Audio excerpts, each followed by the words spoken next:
Okay, a friend of mine actually wrote me the other day, one of my sharpening friends, and asked me to do a quick video on sizing tips, particularly on the flat hone. Because he knows that a lot of people know how to do it on the Okami and the twice as sharp, but he wasn't so sure people knew how to do it as well on the flat hone. So what I want to do is just start off, this is a shear. See if we can get it to focus on the shear itself. It may not. Let's get out here just a little bit. You can't see it quite as well, but the tips are not quite matching. One is just a little bit longer than the other, and regardless, anyway, you know what I mean. You have one tip that might be a little bit longer than the other, and you need to size the tips down so that they match. The way to do that on the Okami or the twice as sharp, either one of these machines, is just go ahead and just take your shear with it in the closed position, and you want to tap it up against the wheel. And what you're doing is you're pretending like you're aiming towards the center of the wheel, like the shaft in the middle of the machine. You're just going to tap it up against the wheel.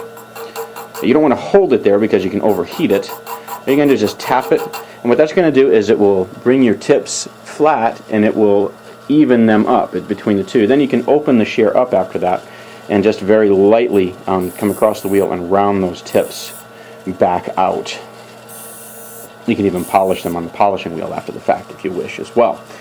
So that's how to do it on the Okami Gold or the twice as sharp, either one. Let me go ahead, I'm going to wiggle the camera a little bit, probably as I bring this over here. We're going to come over here to the flat hone. So we can zoom out just a smidge here. And we'll do the same thing on the flat hone, show you the basic steps.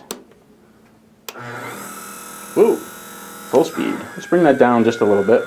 Do this at about 50% or so of the actual full speed of the machine. And what I'm going to do is I'm actually going to take the tips down by just lightly tapping on the pad, or I can just rotate the scissor up to where the scissor is just kind of coming up towards the ceiling, switch around, so I'll do the other side and work the shear like this. And what I'm doing in essence is I'm rounding it out as I take the tip back. And so you can either tap it lightly, or again you can round it, and then of course you can come back around this way. And right now I have a 30 micron on this. You can do it with a 60, you can do it with an 80.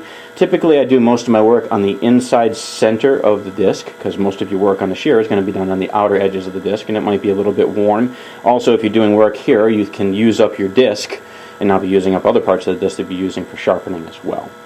So I just wanted to point that out. It really is a very simple way to size your tips with a flat hone.